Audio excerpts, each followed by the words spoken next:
All right, so one of the issues I have with my fifth wheel, and I am within the load ratings of the truck, is that it squats the rear a little. So I've been looking for a solution that doesn't require airbags. So what I have come across and I've decided to purchase and look at is this. This is the Timbren suspension enhancement system.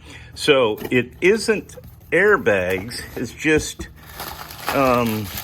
basically bump stops, I guess would be the best way to put it. So instead of having airbag inflated, the only time these come into contact is when you're loaded up with your fifth wheel or whatever. So it only impacts the ride when you have it installed and you hook up the camper. So let's see what all comes in this package. I wanted to show anybody that's looking at buying this what comes in it. So the first thing to notice is the part number for my F250.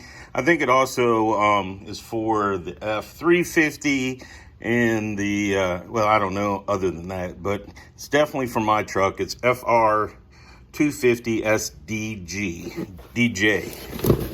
And so what comes in the kit are the giant rubber bump stops with it's got a washer in there. Let me set this stuff aside. And then it's got hardware. And then it's got the bracket instructions. So that's what you get. It doesn't look that difficult. Instructions out there. It says installation instructions. Ooh, look at that. It says remove the existing bump stop assembly, retain fasteners. Assemble the Eon rubber spring and bracket as shown in the adjacent diagram. Mount the Timbren assembly using existing holes in OEM fastener and shims. There you go. Seems extremely easy to do. So I'll just have to go look and see where the bump stops are, and it's 4 bolts. So yep, it says rear SES kits for pickup should have a 1/2 inch to 1.5 inch gap between the rubber springs and the contact point when empty. And I didn't get any front ones because I don't have problems with the front loading up. It's the back loading up. All right, so there you go. One of the things I noticed is there's a washer in there that you got to get that nut through to then screw into the bracket. So I'm going to go find out what size this particular bolt is, and then I'll show you me struggling to put it together. But hopefully it won't be too bad. So here we go. All right, you need a 17 millimeter to mount the bump stop onto the new bracket. All right, so as I was saying, it's a 17 millimeter. You got to get that washer lined up in here so that it goes through everything, which I think I got. Nope. There you go. So it comes through, and then I'm going to start it by hand to make sure it gets started correctly. But I hate to cross thread it, and so there we go. And then I'll just tighten it down good. Whoops, wrong way.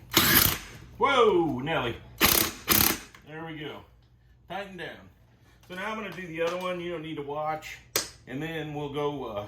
All right, so there it is. I went and checked, and these are 15 millimeter bolts holding that on. As you can see, it's got shims in there.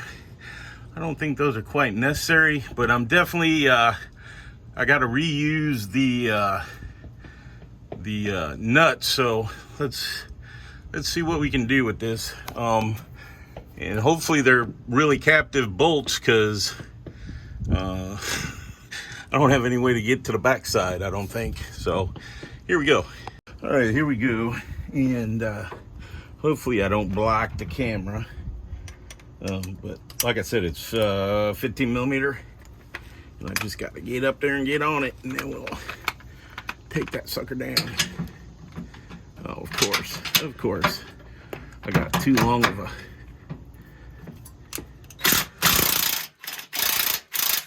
All right. Well, you've seen enough. It just, I'll turn it back on when I'm putting it back on. All right, so it wasn't shims. They're actually the retainers for the captive bolt, so that's cool. So I got them off. They're 15 millimeter, and now I will put them back on in the reverse, taking them off. And luckily, hopefully you can understand that there's only two nuts to put on for each side. So let me shut you off, and I'll show you what it looks like when I get done. Well, I ran into my first problem. The weight of the toolbox in the fuel tank has lowered it so much that I can't fit it over between the perch and the frame rail. So I'm gonna have to jack up the frame rail a little bit so that I can get access to the bolt. So now I gotta get up, but just keep that in mind when you go to put it together. All right, I got them both on. I just got to tighten up the nuts, which makes me have to get up and get them one more extension. But if you have all your stuff together before you start, plenty of extensions and a 15 millimeter, you can knock this out in like 2 minutes max. So hopefully it is worth the time and the money, but only time will tell. So hopefully all this helped you out. All right, so there it is installed. It took, like I said, if it was you had all your stuff together, you could probably do this in about 2 minutes, but I had to get up and get an extension. So anywho, you can actually probably do this with wrenches too if you work from the outside here. So anyways, 15 millimeter. So if you're looking for one of these, or just an assistance, it's a load assistance system. This doesn't seem to be that bad of a setup. So anyways, hope this helps you out with your choice.